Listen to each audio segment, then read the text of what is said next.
Good morning everyone, welcome to my channel. So today, Saturday, we have a new prompt. Now you guys have been getting a lot of me lately on this particular project.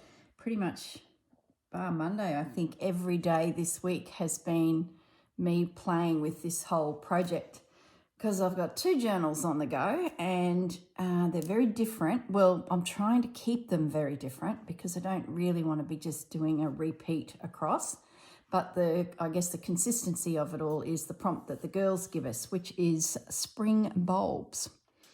So many spring bulbs out there. Now, the Edith journal, the tribute to Edith, which I'll go through in a moment, could be anything because it's just follow the styling of Edith's books.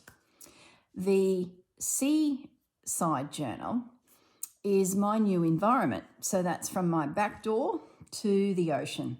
And I've decided to do, in that scenario, the iris, because the very first plant I bought and the very first pot I bought was an iris. It has since flowered and is now sort of just sitting there dormantly because I think it's going through that whole winter process. But I'm hoping she'll come back with full vigour. I think I've got 3 flowers out of it. As it come from the Bunnings store, it sort of was in bloom. I'd say probably a hothouse got it going, but anyway, I digress. But in the process of thinking about the iris, I also have planted out there some hippeastrums, and I did consider doing the hippeastrum. They're yet to bloom. Whether they pop up in a future page, possibly. But at the moment, the iris, I just couldn't get it out of my mind. And I think it's because the title page is so blue and neutral. So I just felt like the next page in needed to be something to do with the iris.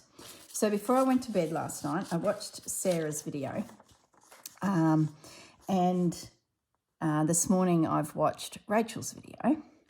So that sort of... I knew I wouldn't be able to sleep. So I just sketched up an iris based on this guy who comes from this book. Now, if you hang with me on a regular basis, you'll know that I'm doing every Monday Botanical Beauties. So once a month, a flower is given as the prompt and we're stitching away. So there's quite a few of you doing that with Susanna from Vintage Blend Studios. So I had this book in my repertoire and I found the iris in here. So there was a couple, page 47 and 59. I don't know how long this video is going to be today because I feel like I've just got to brain dump onto you guys. And then by the end of this, so there's a bit of a snippet of an iris, but the one I end up using, what did I say, 54-ish. Nope. So we'll just see how we go. But I think once I talk it all through with you, 59, I will know where I'm heading. So there we go. So that's the iris, and I just reduced him down.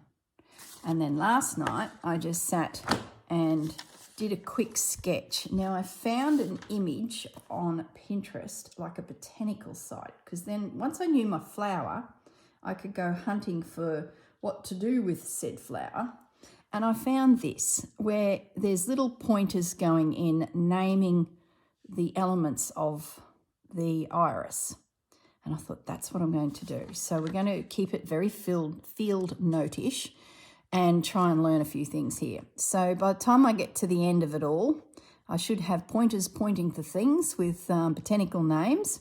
I know I want to do the date, location, and it's an entry 1 into my journal. The topic is a bulb, and then the iris. How that presents, I'm not sure yet, but I know I need to sort of make it like an entry into my diary, so to speak. And then I started sketching the bulb and getting a bit of a feel for the shape of it and how the first little bud come out. Another photo I thought I'd show you, because I was thinking my hippeastrums, was this image where they've gone through and put week 1, week 4, week 8, week 12. And I thought, well, that's an interesting little insert that could be added to your page, especially if you decide to do a double spread for your bulb. You could certainly flesh out the growth of a bulb. So I thought that was interesting too. So I've got that percolating in the back of my mind. I'm not sure if it'll end up in this one or it'll end up in the Edith book. This one, I don't have a lot of space. So unless I do 2 actual pages, I've got to keep it quite tight. But the Edith one, because it's based over an A4 page folded in half, there's potential of, you know, doing something a little bit extra. But when I was thinking about the hippeastrum, I then just got a bit of a brief, I guess, understanding of the text that would go on a page of a hippeastrum. Because I'm not a botanist, I wasn't sure if hippeastrum was its actual name or a slang name given it to the plant. So that was a really good way of just clarifying, you know, the actual plant. There is it Amarius hippeastrum? I went to look at this one because it looks like this is an American, North American, and this is South American. And I thought maybe they were the same, but they're not. The stem in the hippeastrum is hollow, where this is solid. So they're all of that same herbaceous bulb family, but there are 2 different veins. So that sort of got rid of any questions there that you guys might have, because I know when I was talking about hippeastrums in one of the videos where I showed you my garden and how I was starting to build up my garden beds and everything growing and things, I inherited from Mum all of her hippeastrum bulbs. I was at the farm and Dad said, oh, there's a lot of people eyeing off those pots. They're all dormant. It was about 4, 5 pots, just dirt. And I knew that her hippeastrum bulbs were in there because every spring we get photos, and there was a red, there's at least an orange and a white. And yeah, so there was quite a few people wanting to take those pots off Dad's hands. And he was like, no, I better check with Corrine. I was like, hang no. So the pots came back. I upended them about a month ago, and I've planted them in this garden bed just off from the patio. And lo and behold, yesterday, you would not read about this, there's a tiny shoot coming out of the ground. And I thought we were close to getting some action because a week ago I was planting more little seedlings and I disturbed one of the bulbs that I had put in there, a real big guy, and he had roots everywhere. And I was like, uh-oh, now I've done it. So I had to reposition him and then put my flowers in. So I definitely have hippeastrums about to explode, and I have the iris. So that's where I am with my bulb choice. So the iris is going with the ocean. So decision made. Now, Edith, I'm still thinking about, but I'm tending towards the hyacinths because I can sort of do anything there.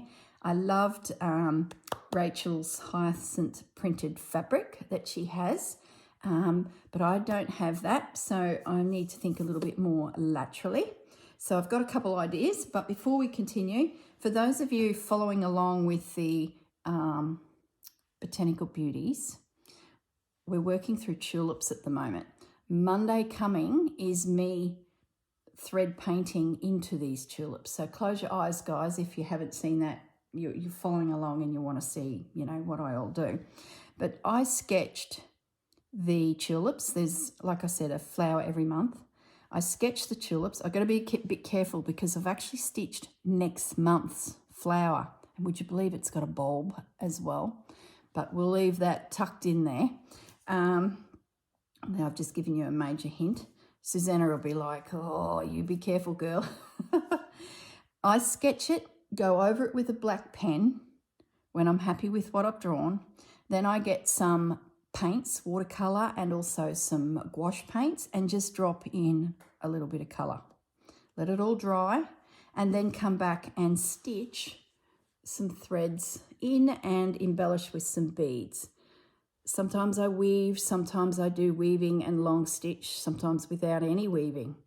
So I just thought I'd show you this because you might be getting to the stage where you're you know your flower, you've sketched it, and then you're into that whole thread painting. Well, do consider throwing in a little bit of paint as well, because it's a really good way of getting your pop of colour, and then your thread, your slow stitching goes in on top of that. So I thought I'd show you that. Now, get that out of the way. I'm not doing tulips, purely because I'm working on tulips at the moment with that project. Now, this project I do every Friday, and I've been working through the seasons, Stitch the Seasons. Now, back in summer, I did the iris. Now, this is a piece of fabric. Each one of these is a piece of fabric that catches my eye. See, this one was tulips. I believe this is a Lucello print. And then I focused just on what the artist has put in front of me. And this one was all about tulips, and this was my autumn piece. And it's just thread painting, just using beads, ribbons, pearl cottons. I added in some birds and critters because they didn't exist on the piece. And that was magnolias, and back to irises. So I'm very familiar with the iris. I absolutely love irises. Hi, Leanne. She's a super iris fan. I really want to revisit the iris. And with the petals, let me just bring this up. So if you are considering doing the iris, even any of the flowers, see how you can break up the zone of a flower and work, you know, some detail into it, like the beads, the ribbon, the French knots, seed stitch. And you can also let the background peek through. Now, this print was a watercolor painting on a piece of linen. So already it was loose like this. So don't think I designed this at all. I followed the artist before me. I then found a bird and added it into the imagery and then just stitched away. So this is my inspiration for my iris, except it'll be a small version that complements this, and there'll be a bit of a little study of the bulb. Now, as for additional inspiration, let me just get finished with this whole iris business. I found this. This is a big piece of probably Sanderson, it feels like it.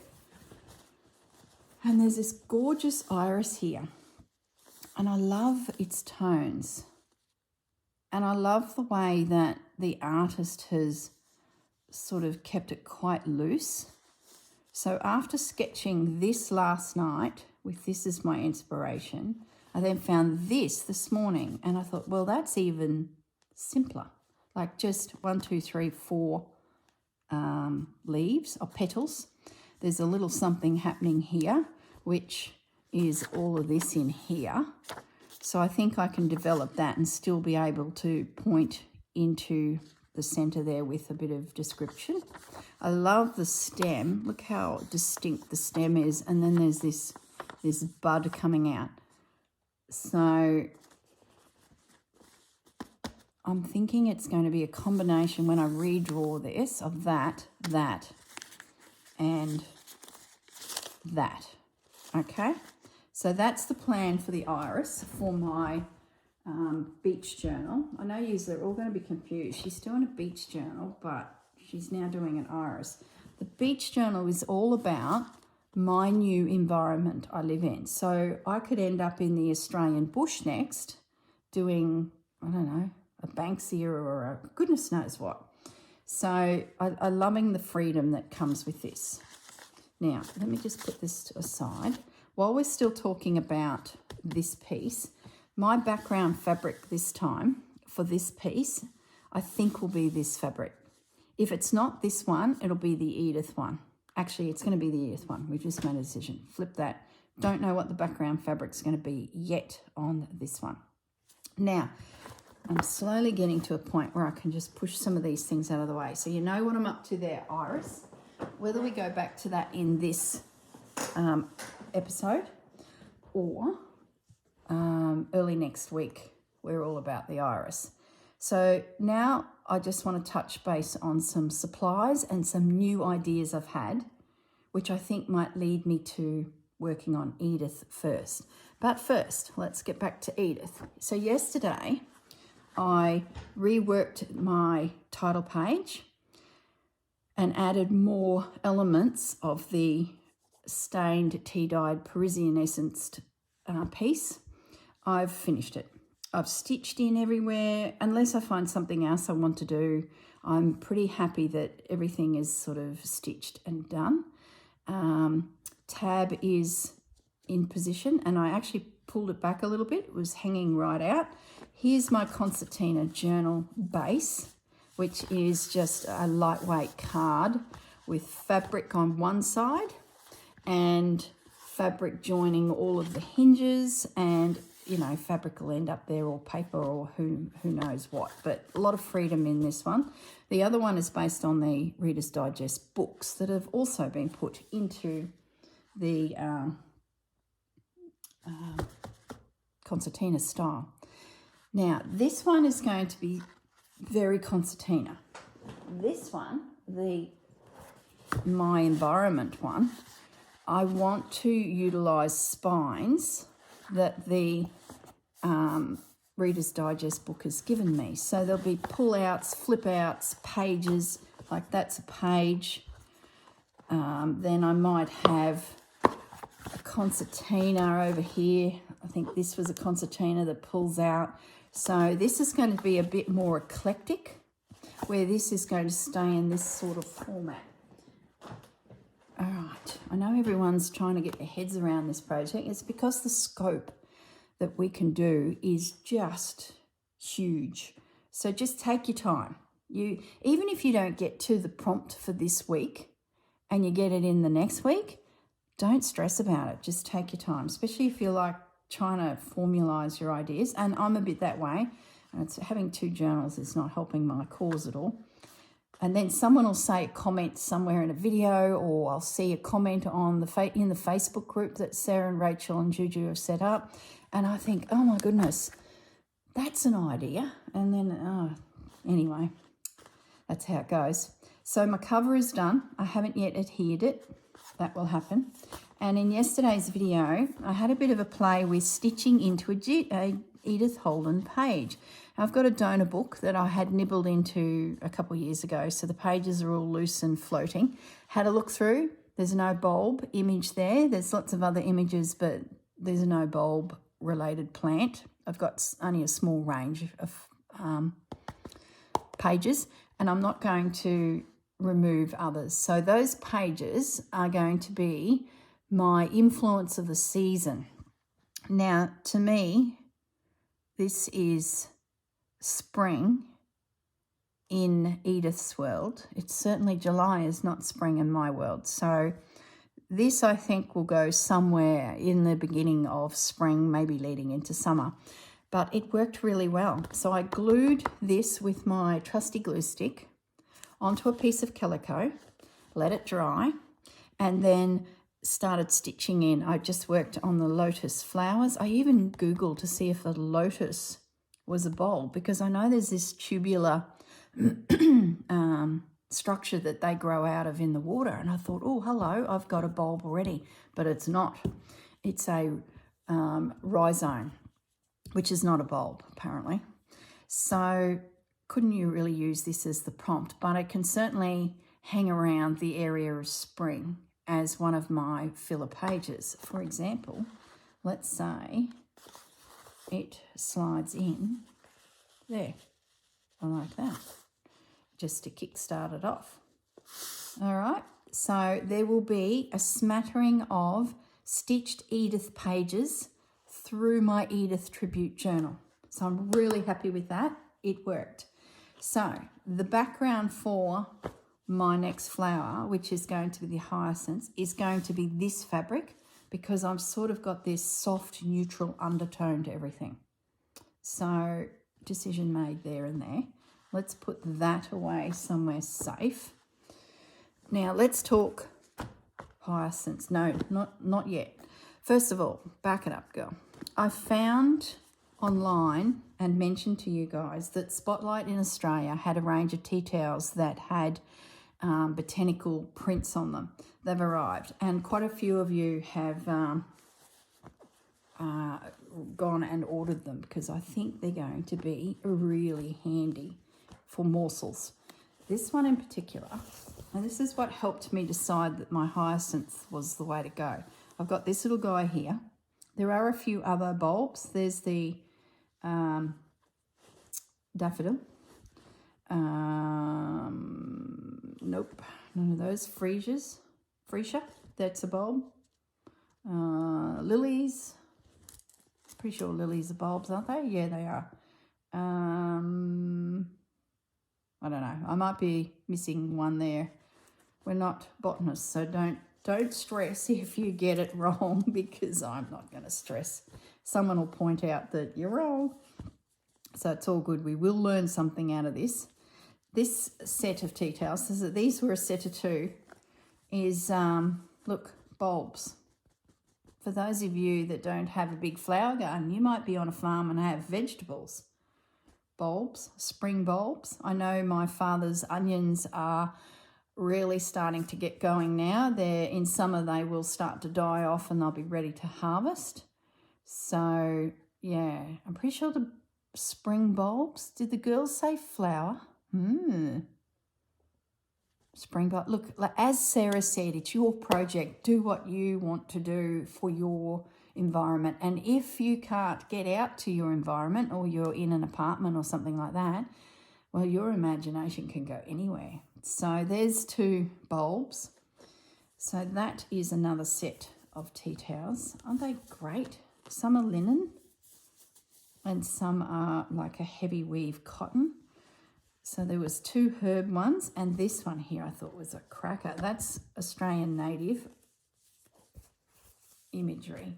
So eucalyptus, and look at this one. This one will be really good for me when I start drifting further afoot than my garden. So look, I've just planted a heap of grevilleas on the embankment to help hold my embankment to the side of the property that leads down to the water's edge of the lake. And I'm getting all these little nectar feeding birds coming through of a morning and afternoon, having a little munch. Bottle brush, yeah. So they have arrived. I spoke about them briefly in a video, and I saw lots of people went and ordered them. And I thought, oh gosh, I hope they're good. And they've arrived, and I'm really, really happy with them. So if you're unsure and you wanted to have a closer look, Girls Australia Spotlight, you might find something in amongst those that will fit with your project. Now, back to the Edith book, and my flower of choice is hyacinths. So I've gone rummaging for what I could find, and I thought about my scrapbook paper. Now, because my concertina has this paper-based scenario happening, whether it's Edith or not, I went looking for this. In my head, there was a tulip with the bulb in an image in my head, but I don't know where I've seen that, whether it's scrapbook paper or fabric. But then I found this. So this is a stamp period set, and I thought this is not bad as a way of bringing some imagery into the background of all my needlework. So there's one there. Even things like that, sort of setting up the study. This guy here, I believe that's a crocus. Oops, I'll show you. There, crocus, tulips, tags, snails. Yeah. This I think could be a wonderful resource. What's that? Oh, that's a tulip. See, that tulip's really open. I looked at that at a glance and thought that was a hippeastrum. So, yeah, I don't know. You guys might have some access to some paper images that could help you build your story. And look, there. And it shows the bulb. So there's only 2 in this. But I thought, well, I don't have a printed piece of fabric. I don't have an embroidery. I found one daffodil. Sarah's playing with daffodils, but I only found one. But I thought, well, that could be the start of something. But he's just sitting to one side. Then I found this. And I'm like, well, I really haven't ever stitched a hyacinth. So I thought maybe those little flowers have potential, and then sketch. So that's where I'm at with that. In the process of digging out the pages, I found some rice paper. So whether that can be adhered to fabric and stitched into, which then led me down the idea of napkins. So that's what I'm going to play with today. Before I commit to where I go with my pages, it's still fleshing out techniques for me. That's where I'm at with the process. So hyacinths, then I found just some general books, images that might be handy in the future, and I just pulled them out. I found that one. So the names of them, if you want to look for them: Spring Botanic, Flower Alphabet, Letters and Flowers. Now this one I'll come back to as well, and the last one I just went with the blue. Thought there might be an iris in there. I like the birds. I think it's probably why. New England, that one was called. Very much Edith. But anyway, so I'm going to have these just sitting to one side, ready to be inspired by or added into my work. And I've got myself something hyacinth-y. I could probably go back through digital prints as well, and maybe I've got something I could print. I'm not going to print onto fabric. My printer just won't handle it, and I am not going to jigger up my printer just in case it doesn't like it. It might be fine, but I just didn't really want to go down that track. Now, hyacinths, where are you? What page? 57. There'd have to be a beauty in here. There we go. Gorgeous. So nice and simple plant to draw. Those little flowers would be fun to stitch. And like Sarah, Rachel was saying, she won't stitch all of it. She'll just pick a few out and just build on it. So got a little bit of hyacinths happening. So I'll just put that to one side. Now, what I want to do next is I went looking through napkins. Now, these I used to use onto paper to add into journals or to create a background. And I thought, I wonder if I could do that with fabric and then stitch into them. So I grabbed out a couple doilies. This one here I've been chopping into. One doily. And this is a piece of linen that you would embroider if you were doing a big tablecloth and things like that. All Edith connected to the Edith theming. And I just wanted to see how they go. So we're going to do a little test of it. First of all, went through and picked out a few. So I thought I'll grab some birds. These little guys, if they work really well, they'll be great with my iris. Butterflies for the iris. Some font, thought might be handy. More butterflies. So the same print on each one, yep. Then I saw him and I'm like, well, if you're not autumn and berries, and there's an Edith page that's all berries. So I thought, well, we'll put you in the little pile for a rainy day. Now, birds. There here is some irises and some lilies. These are little stamps. Look, there's an iris. I thought, well, they might be nice little morsels to add. This just jumped out at me of watercolor and summer. So I thought maybe that's a background, or maybe that gets stitched into to be a prompt. I don't know. So that's just sitting to one side. Summer. Nice and vibrant. some more little birds. These little guys might be good just to poke around the place, I'm sure. Little, beautiful. And then I found the mushrooms. So just another suggestion. I ordered these, gosh, about 3 years ago from, I want to say which craft do you do, but I'm just not sure. It may have been someone who specialises in selling just serviettes, and you can get one of everything. I think that might be the case. But I think if you go to Etsy and type in napkins or serviettes, you should find people where you could buy just exactly the print you want, if you want to go down that track, or you might have them already. But what I want to do is do a test run. I want to see what happens, and I might use those too because I think they're going to suit my iris when we put it onto paper, fabric.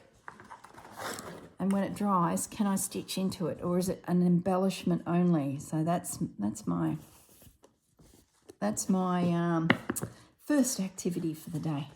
So what I want to do now, they're 3-ply napkins, which means there's 3 pieces of tissue paper.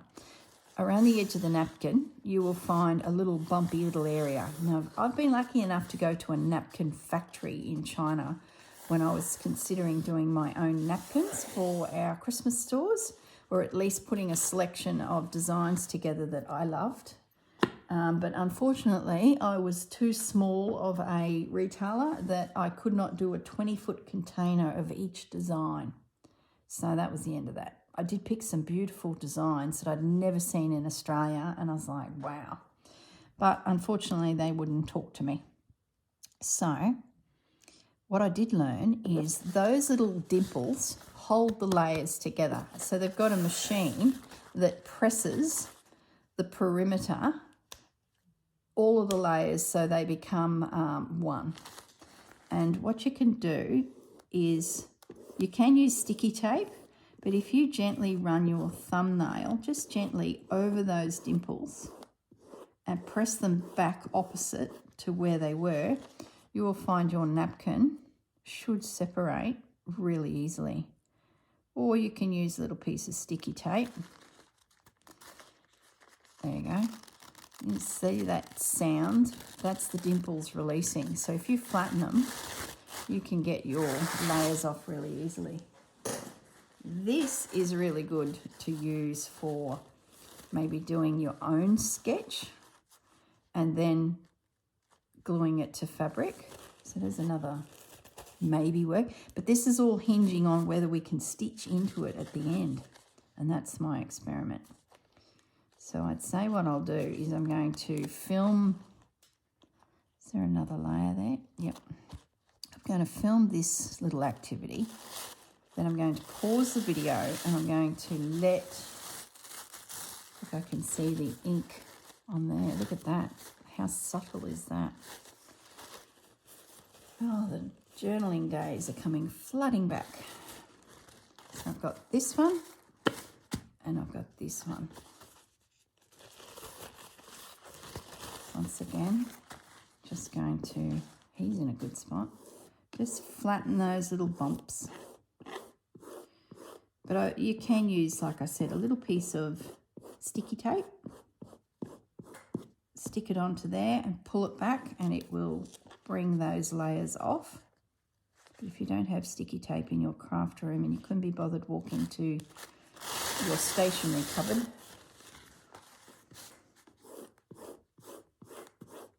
gosh, I hope this works. You guys might be watching this going, yes, it works, Corrine, it works. Hang in there, it works. Because it's a really good way of getting that professional printed look, especially if you don't have a fabric that has something on it. I had in my mind, I've got a napkin, I'm sure, that was a bulb with a tulip, but no. Maybe I've just seen so many tulip images that's where my head's at. Now, when you look at putting it onto your fabric, you have to take into account the background, because you can imagine if this goes onto a white background, you get a completely different look than if it goes onto a cream background. You'll get more of a warm look than a fresh look. Okay, so what I want to do now is grab my water pen.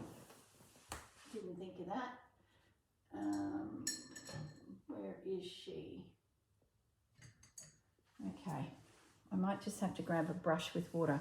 I'm going to pause the video and grab a little bit of water and a paintbrush. I will be back in a minute. Okay, I'm back.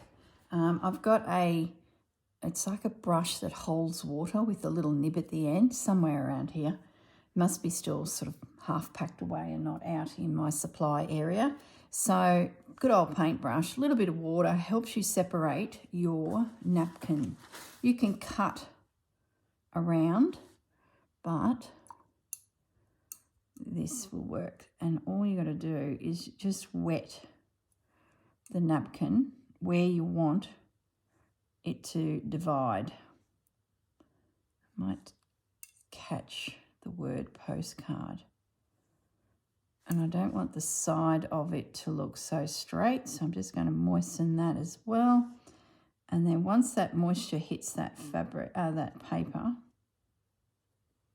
you can just separate it out. And I'm doing that because I like the rough edge look. Oh gosh, I hope this looks really cool on the fabric.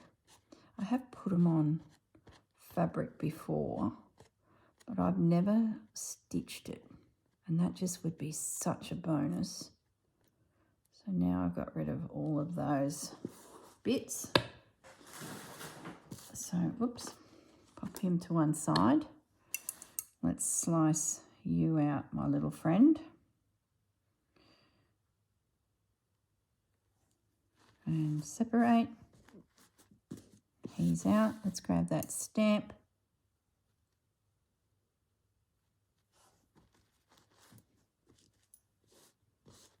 He's out.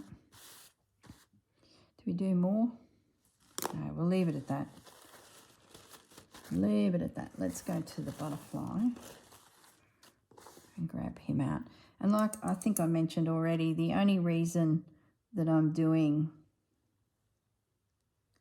these two straight up is that they match the iris colour tone, and I thought for a background element, because I haven't got a printed fabric as my kickstart, this might be an interesting little thing to add to my piece.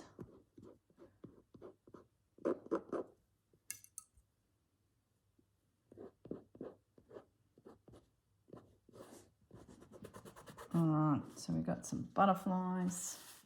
Let's get this little guy out. See this text? Maybe I'll take that. I'll take that whole corner because I think I don't really want the Paris thing, but that text might be interesting. Even that as a bit of a decorative.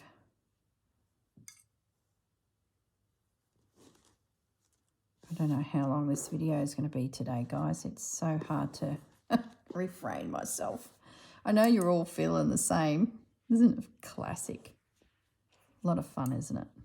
I can hear Gaz coming into the kitchen. Oh, sticky, sticky. We'll just disguise the fact that that says Paris. We'll just take that little bit off. So I think I've got all my bits. So when the birds pop up in prompts, or you just want to add a bird to your page, this might be a really good way of getting you your image that you love onto your work without having printed fabrics or anything like that.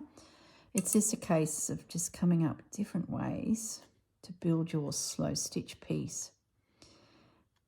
And it probably wouldn't hurt just to spend a bit of time. If you find yourself some really cool napkins spend a bit of time getting some bits and pieces onto fabric that become your fussy cut elements. All right, I'll have to have a look for some seaside napkins. There'd have to be something there. All right, well, let's put all this away for a rainy day. All right, okay. I do say all right a lot, don't I? So a white background. I like the idea. I've got this this flower here. So the plan is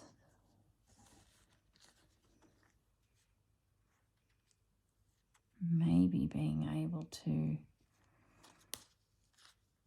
add it so that I can use it together, which might be a bit of wishful thinking, but planning ahead when I don't know what I'm doing with it.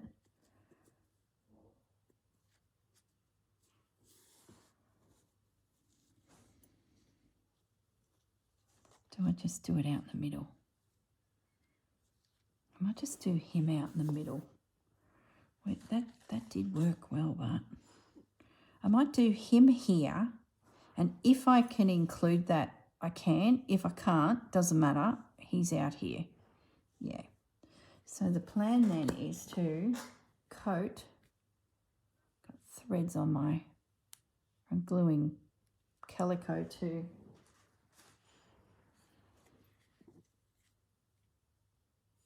so I'm just going to take a bit of a mental image of where that little guy is sitting. Now remember, you can cut it down even more if you need to. It really is just getting him adhered. Let's put a little bit more glue under that wing. I don't even mind the curled up edges there. That's a nice little detail. Okay, maybe I'll come this way for the other butterfly because I've got two. That should dry now. Question is, can we stitch into it? Do I go over that? Would make a nice little decorative morsel. I'm going to do that. So I just sort of visually remember where the little butterfly was sitting here. Please take into account the colour of your background fabric. If you want it fresh, go white. If you want a warmer tone, go into the creams.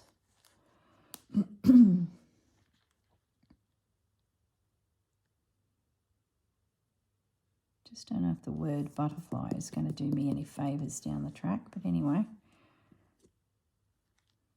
That looks like a lotus. So you never know where that... We've got lilies around. I tell you, I've started doing a lot of walking and sort of feel like I've got all my chores done, so to speak, and I've got a bit of time to, you know, start thinking about myself and do walking. I need something just to make sure the glue and the fabric mush together. And the more I walk, the more little areas I'm finding, and I'm thinking, oh my goodness, I didn't know that was here. And like, there's some freshwater lakes behind our property as well. So I went looking in there and there were lilies everywhere, lily pads.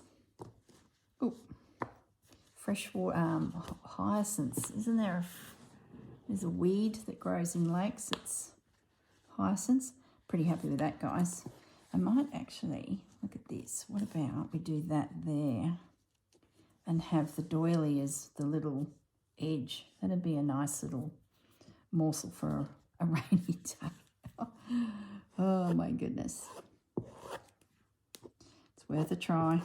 Even if I can't stitch into it, it might be just that nice little decorative element that can be used. Now normally this stick would be bright blue, so I don't know what's going on with the colour. Might be old and it's lost its dye, possibly. Sure, I've got a, oh yes I do, here we go, here we go. It's like all my journal making tools have sort of disappeared. There's something the other day I was wishing I could find quickly, but it's semi-packed. Oh, the tool I used to use to cut the corners of paper to give you that round edge. I know I've got one, but I've put it in the back because I'm like, I haven't done anything for a while. It's all this stitching business. What else should we do on this fabric? I feel like the white's the way I'm going to go. Oops, don't do that. Come back. What's that look like? Yeah, I think it's too yellow. I'm not going to do that. I've lost all my bits. They've all just floated away. Here we go. We're back. Let's do a bit of text and a butterfly. Where can we get him?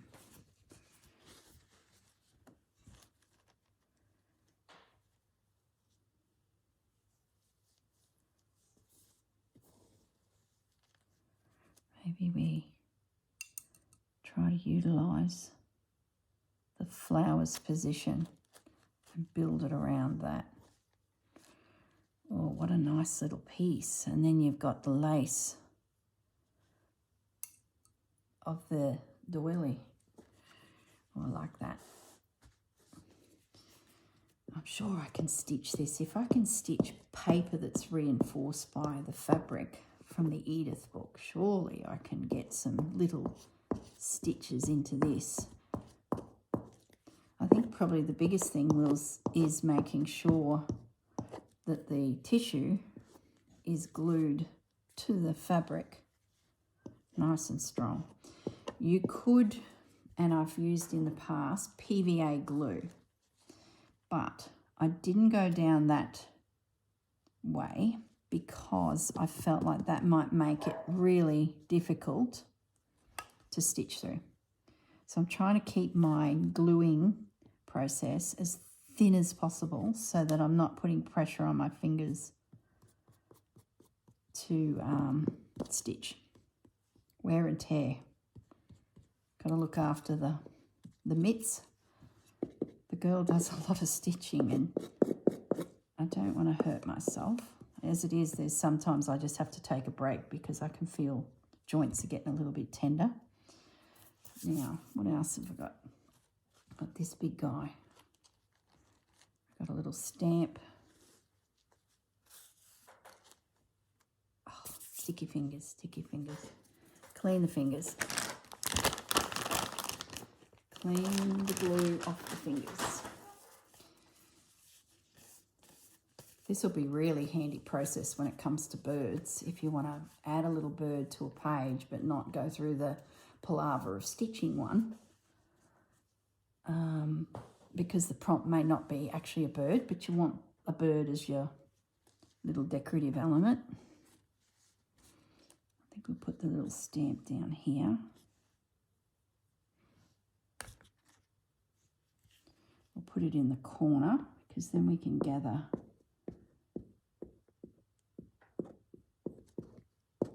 crochet edge. It's going upside down. We're going to have the stamp face that way. And I guess if I want to get rid of some paper, I can always come back with glue like that. Not glue, water, and just tease it away to make it fit. If it's sort of going past a boundary. There we go. Alrighty. Now I've got one more dragonfly. Can I get him on? It's getting a bit tight. If I have him sneak through like that, I think we can do it.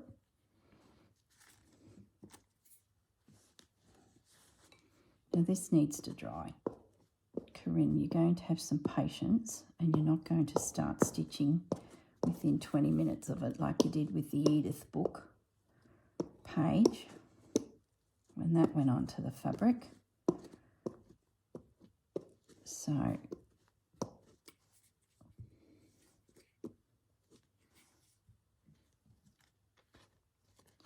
going to go straight over all of that decorative embroidery there. I've got more of them if I decide that it's not quite what I want. It's going to be okay.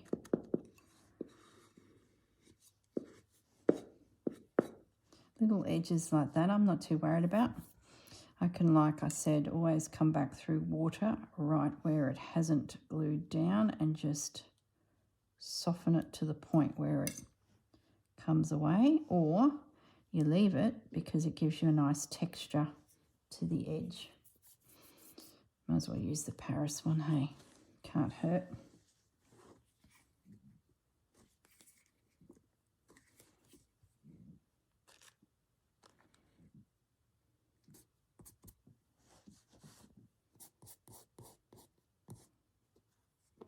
There we go. So I think what we'll do now is we're going to let all of this dry. Oops. And then come back and see what we can do with these little morsels and start formulating some form of page for the Edith journal. I will work on the backyard ocean journal next week. And that's my iris. Okay, there we go. All right, guys, I'm going to just let that dry. I'm going to let it dry for quite a few hours because I just want to make sure it, you know, really grabs to the fibres. And the more I fiddle with it, the less that's going to happen. Does feel good. Like I said, if I can't stitch it, we can just use it as a background element. There we go.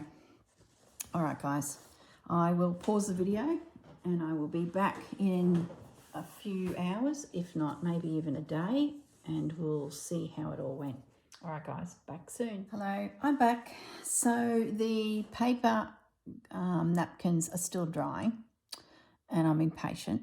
So I thought I better start something else while that dries, and I'm pretty confident it's going to work. I've been sort of sneaking back to it and touching it and just making sure any bubbles are stuck down. So I'm pretty confident it will work. So very, very happy with that.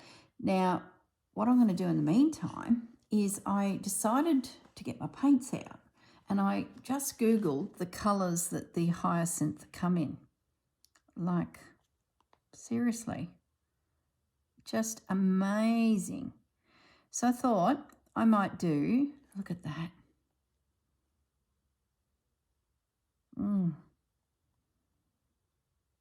Look at that. So I thought I might do some little colour paint swatches. So I've got my watercolour paints out. This is a little travel set that I've got, and it has a range of, small range of colours. I've also got out my gouache paints.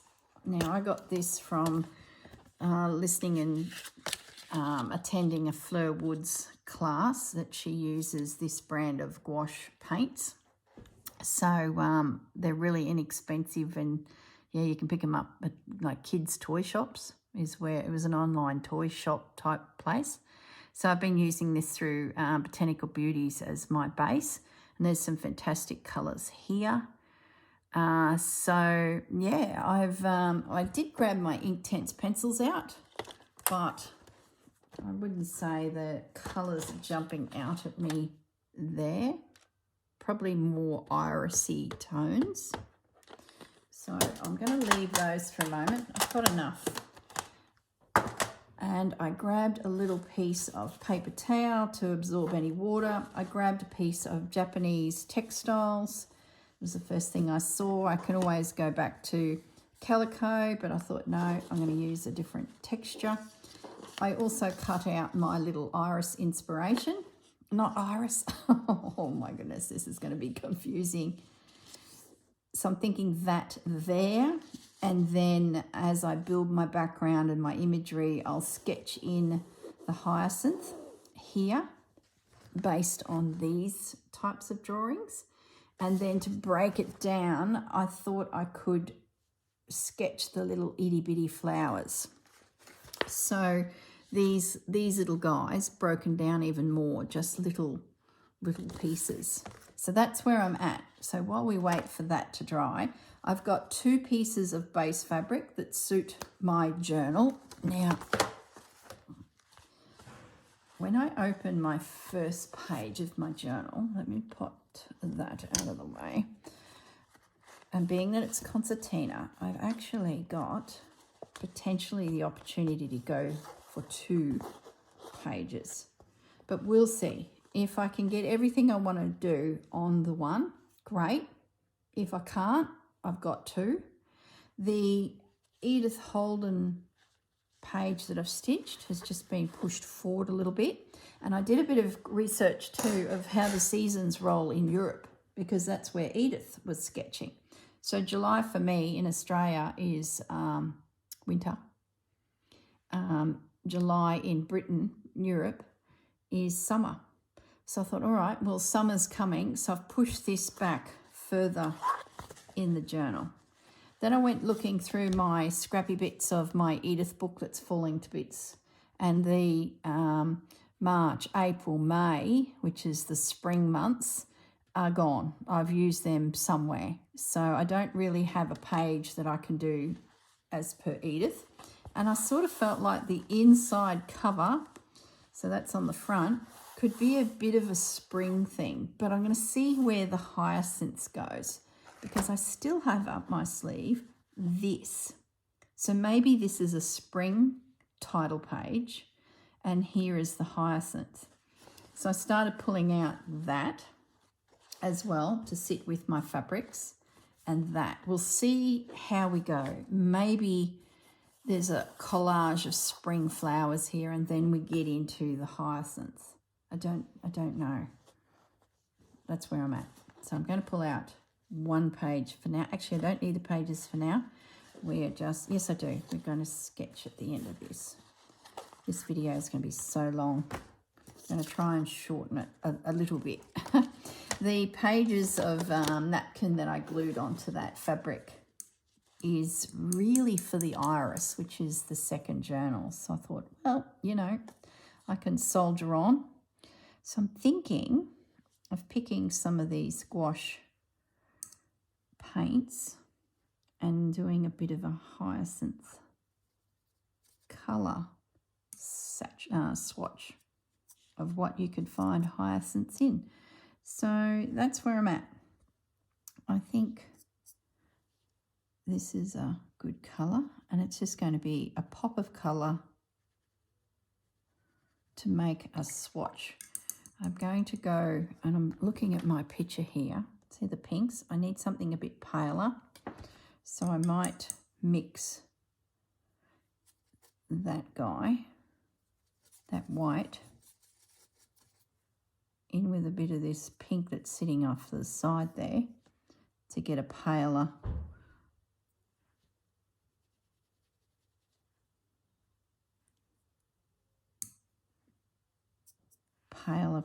version, or a different coloured version. And now we need to go a little bit darker. So maybe I can mix a little bit of violet. So these are like, I guess I'm testing morsels of colour. No, what am I trying to say? I've got workmen just outside my window here, my door. and I can hear them really easily, so I'm sure you guys will hear them. So they'll be thinking, what's she talking about in there? I'm sort of creating lots of elements that I can use in building my pages, I guess. So the napkin onto fabric, Edith Holden onto fabric and stitching into it.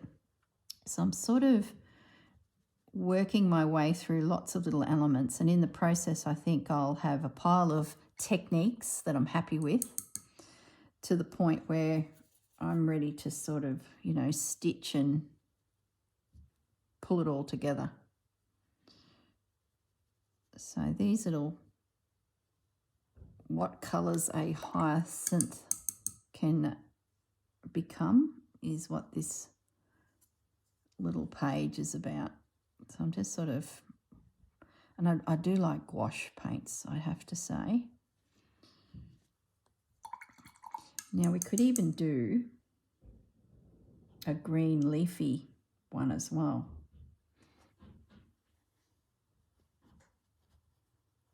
I like that. That one there.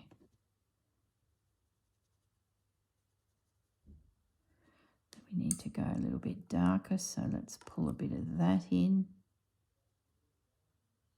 And if I don't use it for this flower, it doesn't matter because it can be used for something else. And field notes, I sort of have a feel that there might have been in the satchel when walking around some paints. So that's why I'm sort of playing with this to some degree. It's really dark.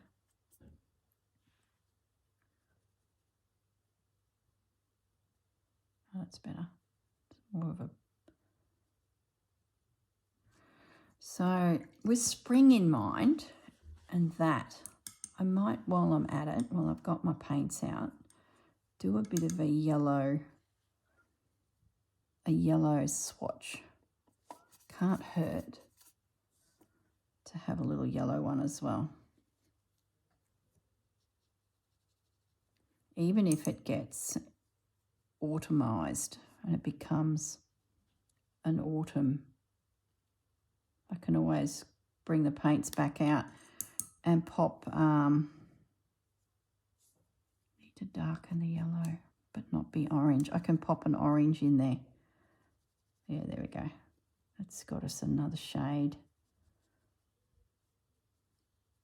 Okay, pretty happy with that. Keep it simple. All right, put the paints away. Gosh, there's a mess on my table, guys. But I think we're getting there. I feel like I've got a bit of direction now of experimenting. Cut that off of there.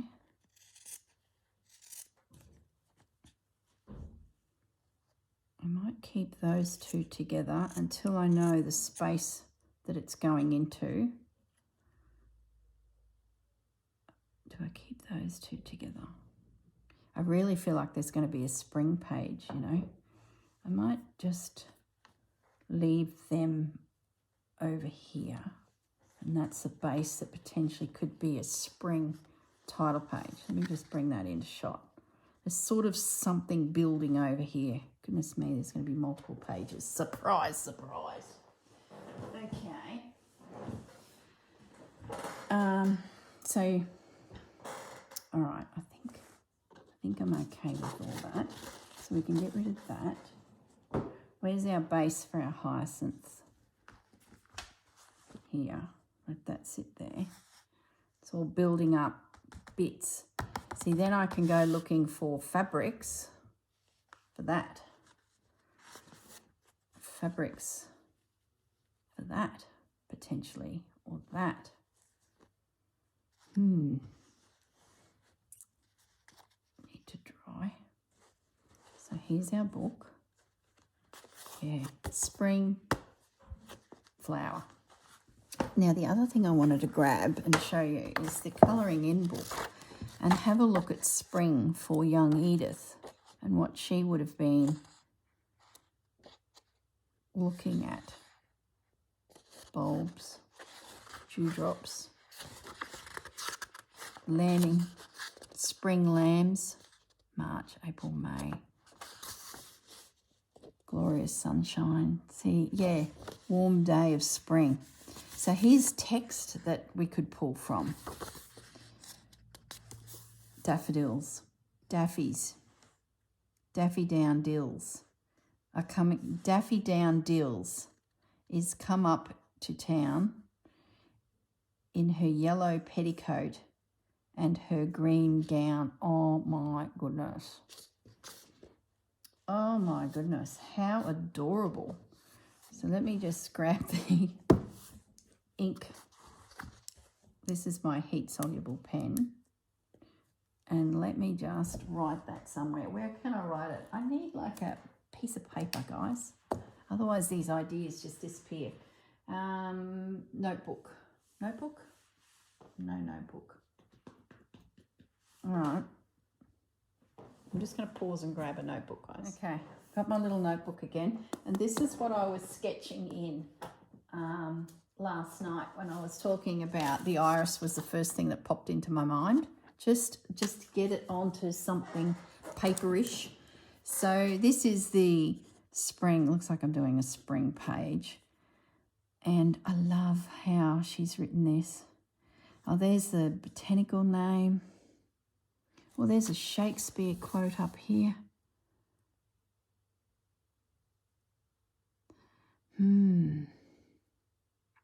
Poetry. Poetry, but I love her words here. I wonder if I can just take a little bit of it. Gosh, I hope I'm not committing major copyright here. Possibly. Oh. Daffy down dills is come up to town. I guess if I don't use this exact words, which I'm starting to feel very nervous about. I don't know. It might inspire me to write something. I don't know.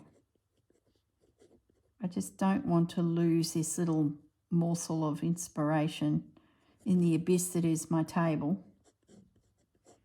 So I'm just going to get it into a note. There's the botanical name. Oh my goodness. I'm not even going to say these names, guys.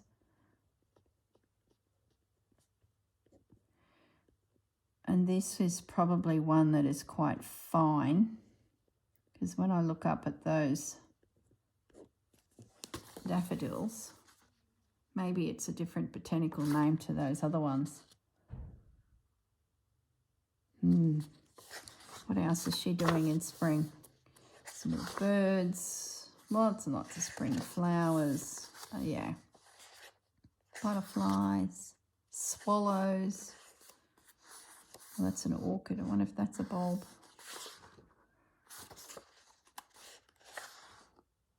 Okay. All right, and she even writes about the month. See that first sentence there? The name of the month is often doubtful origin. Ancient writers suggest it was derived from Maria, the mother of Mercury. All right. Okay. Down another rabbit hole. So there's just a few scribbly, and here comes Gaz. He's going to be slamming doors. So just a few ideas with spring. Back to this one. Now I want to draw a hyacinth.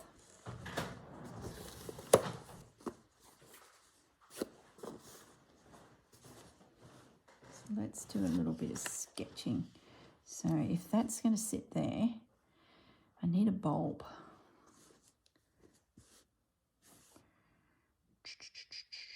Here we go. So I need an image of a bulb. I can't believe I don't have an image of the bulb. I'm sure I found something earlier. Just bear with me, guys. Bulb sketch. What shape are they? Okay. So they're real round. Very round, very onion-like.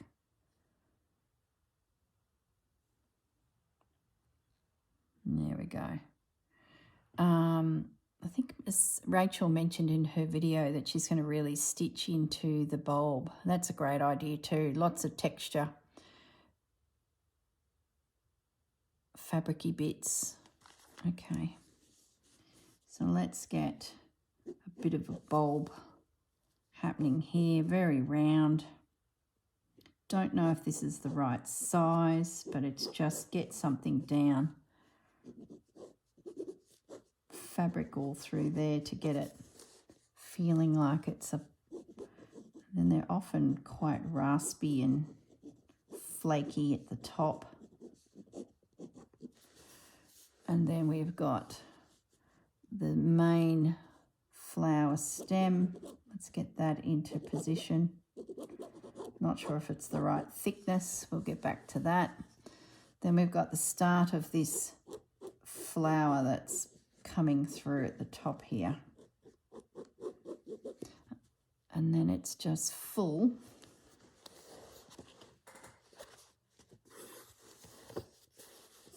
of these little flowers. Oh, can I see it? Not really. Maybe one. Maybe I can get one out and that's enough to give me a feel for the petal. It's a cute little flower. There we go. We got one. Then it's a case of, can we get another one?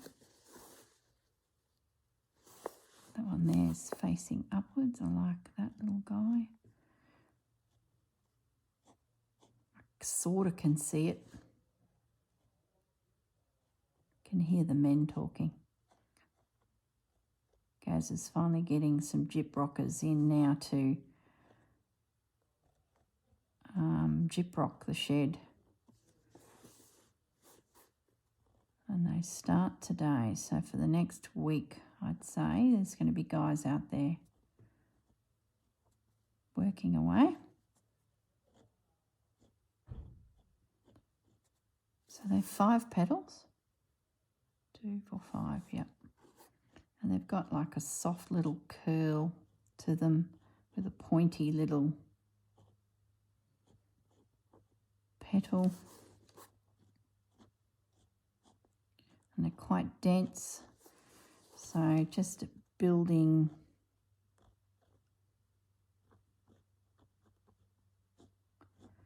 like this is a heat soluble pen. So when I'm ready, I'll come back with my black pen and sketch in the flower.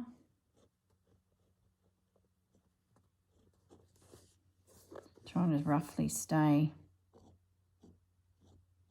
within that semicircle I just sketched out. I think that's prudent. And I think this is going to be black and white, you know, pen and background. And then just come in and pick up some of the detail like an odd little petal here and there. And then again, I might stitch it all. I don't know. Who knows? Can't be making these decisions at this early stage. Got to flesh out all your ideas.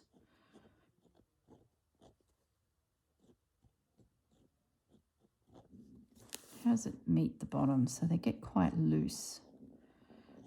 My tummy's rumbling now. Must be some breakfast time due.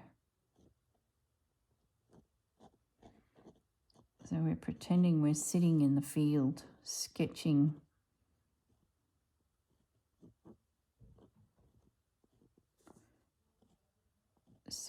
our little flower here.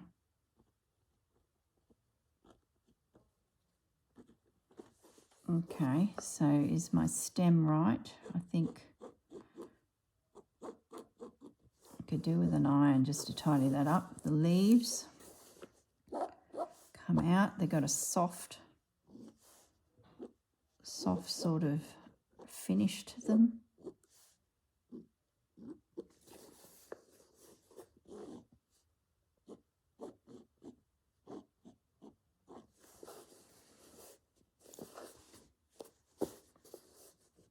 The trick is to get movement. You know, it's so easy to keep drawing your leaf in the one direction, but you need these leaves that sort of randomly come out in a different direction. It really helps your piece look, I don't know, a little bit more like nature.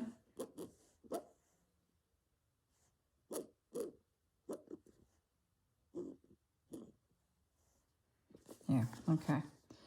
So the bulb, I think, could be a bit smaller.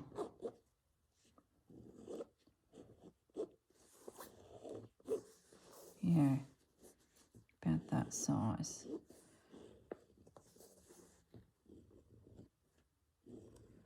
Now I'm just going back over everything to really convince myself that I think I'm on the right path. That stem probably only needs to be that.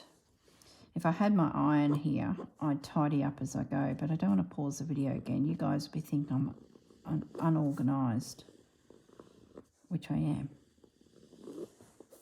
Okay, I think we've got a hyacinth. I need to get my head around whether that bulb is too big or not big enough or not squat enough. See how this one's quite squat, but that one's not. Maybe they are a little bit all over the place in size.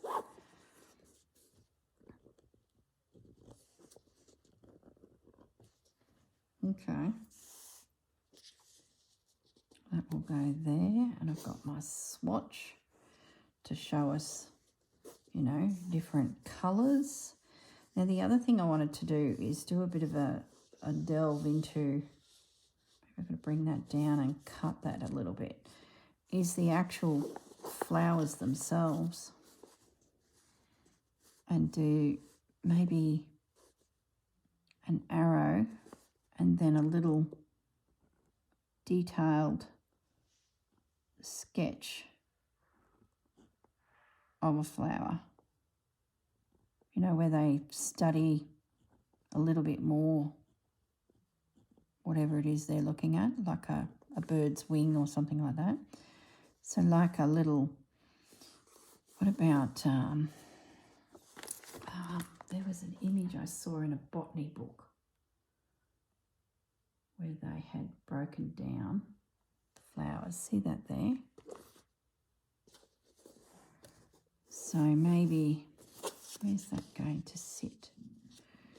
Maybe more of the little bud before it opens.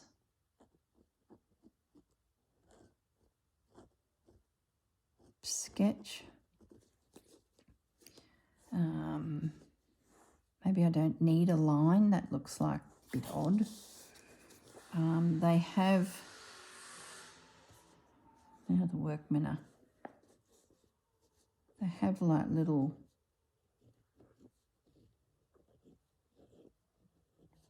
roots that come out. I don't even mind the fact that that's got a line through there. I think that's something.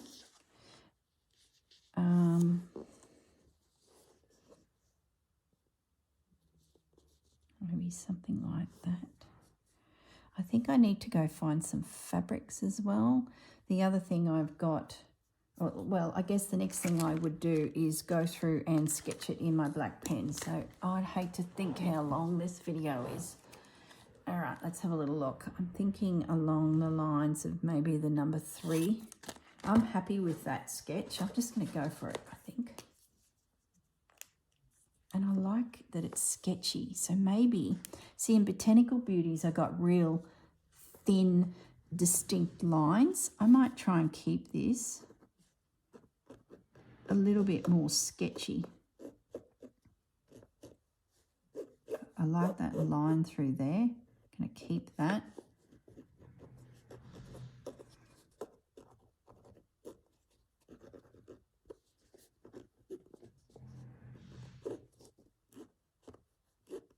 I think my pen needs to go to a number 4 nib.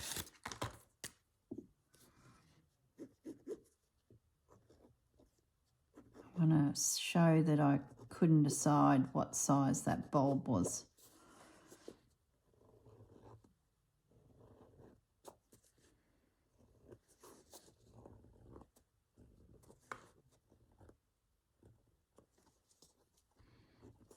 keep it very loose, like a sketchbook.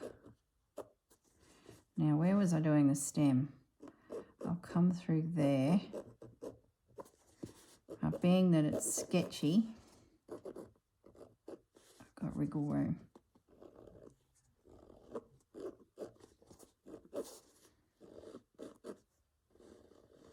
So this is just going straight onto calico, guys, or muslin.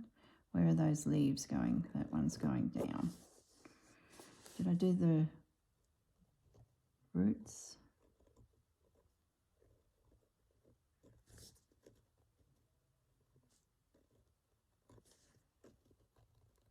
It'd be lovely to have some of these in a garden growing. That would have been a bit special. My iris, he's there, but he's not flowering. Like, you just can't pick it, can you? Imagine if he was flowering. Unless there's something potentially sneaking through when I go out and have a look at my iris. Okay, I'm pretty happy with that. I like this idea of some little bud-like sketches of what the flower might turn into. Let's get a few of those into position. Maybe we stitch into them, throw a little bit of paint, who knows. We'll just do some dots in the centre to show that there was something there. Now let's just start sketching back in.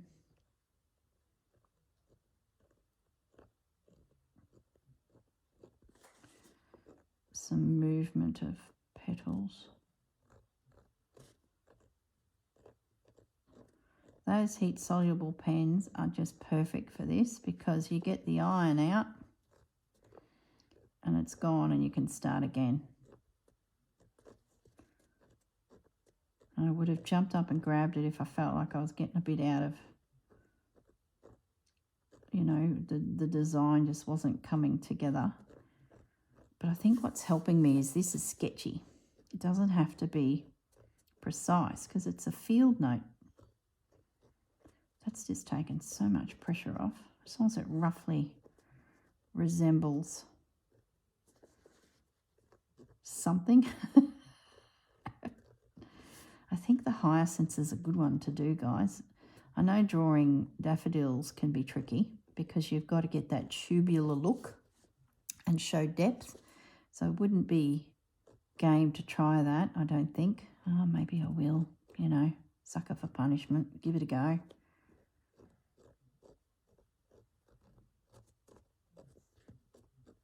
Be nice to use that little stitchery, that little doily.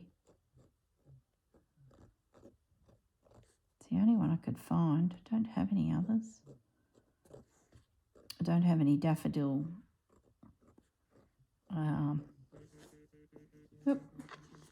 Phone's texting. I don't have any daffodil fabrics.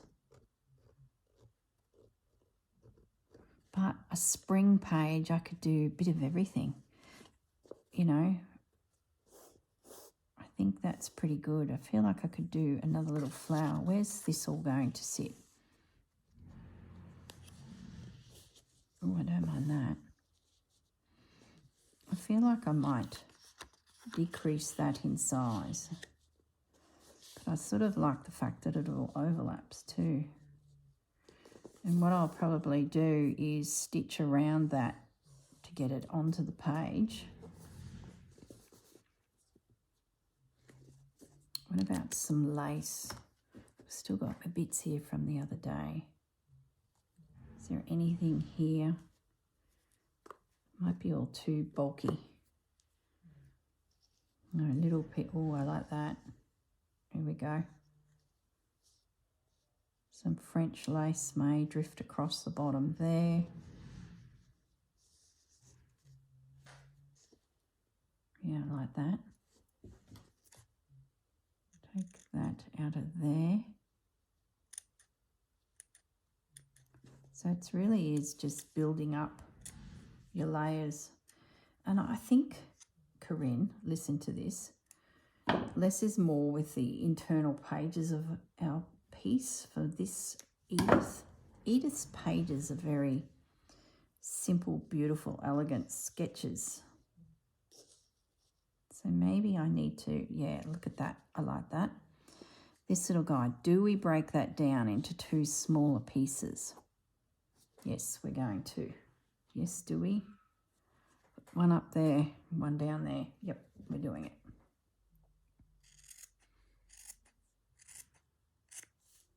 Looking forward to doing with the iris too. Now, because there'll be stitching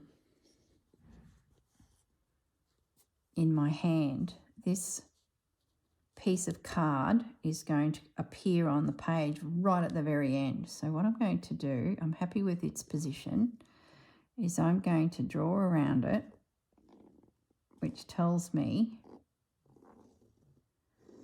where it's going to end up.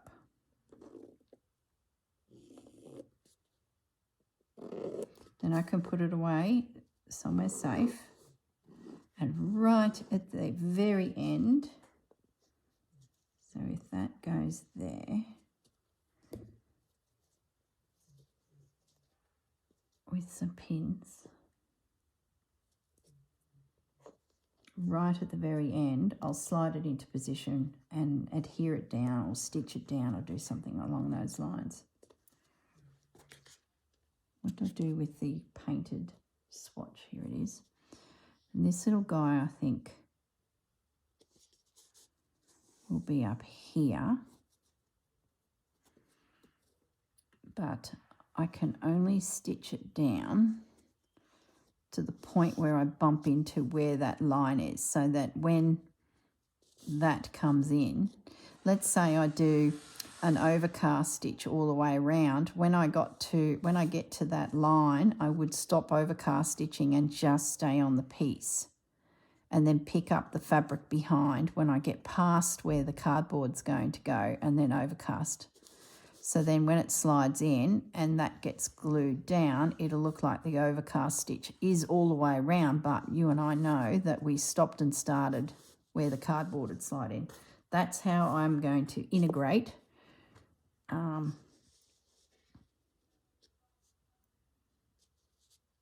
now words. Got a little bit of space here. In the iris, I had date, location, entry number 1, topic bulb. So this is where Edith comes into play. We can have maybe the date. So I'm filming this on Thursday after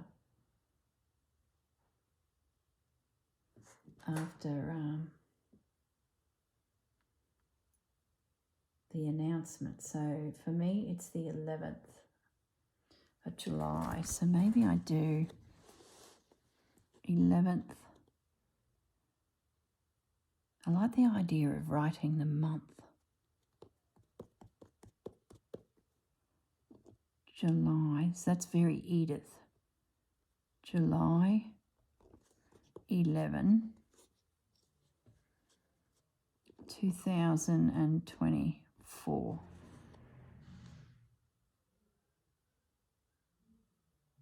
Okay, we'll think about that. Well, I think I've got a page. That's something. All right, guys.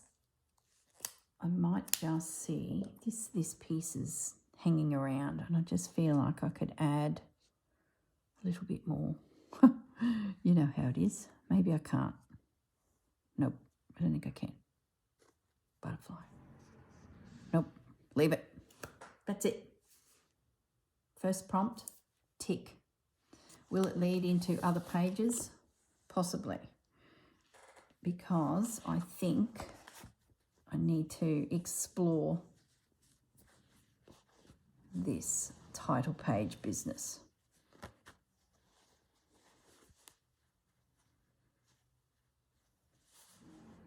I love how this is going to pick up that. So how would I do it?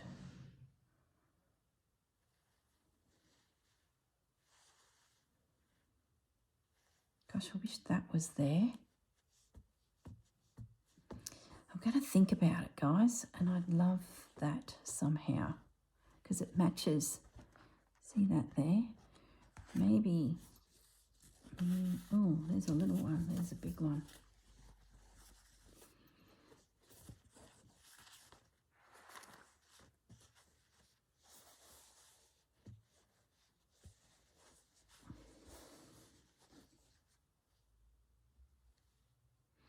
Look, I'm not going to make any decisions because I'm running out of time. This will be another video. So there's going to be a spring combination page, not just daffodils. Maybe I sketch daffodils. Oh, I don't know. Oh my goodness. All right, guys, I'm going to say goodbye. Oh, first, let's grab this glue page. Hang on.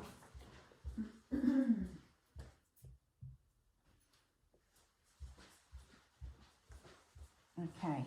So it's been sitting about an hour. It's still damp to touch, but not tacky. They're going to be great.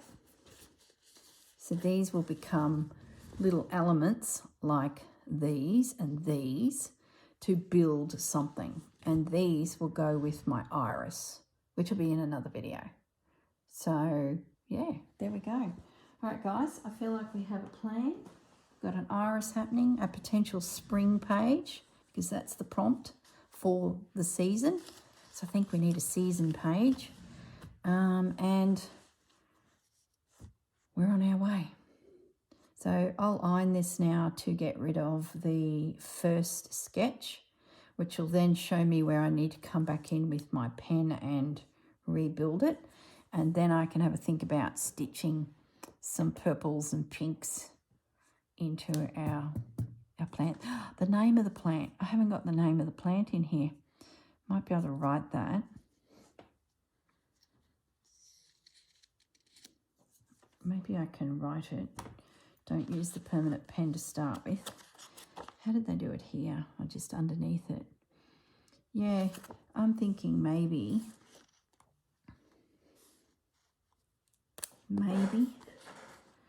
I just write here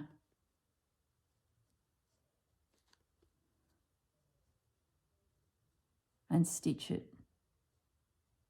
with a fine pen. There might be other words I come up with that can poke around. I wonder what they call these. Are they buds or they... Maybe there's a word for all of those little flowers.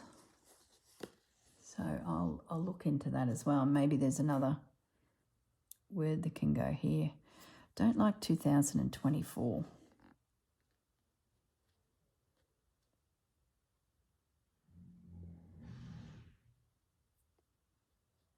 Maybe I'll write the season.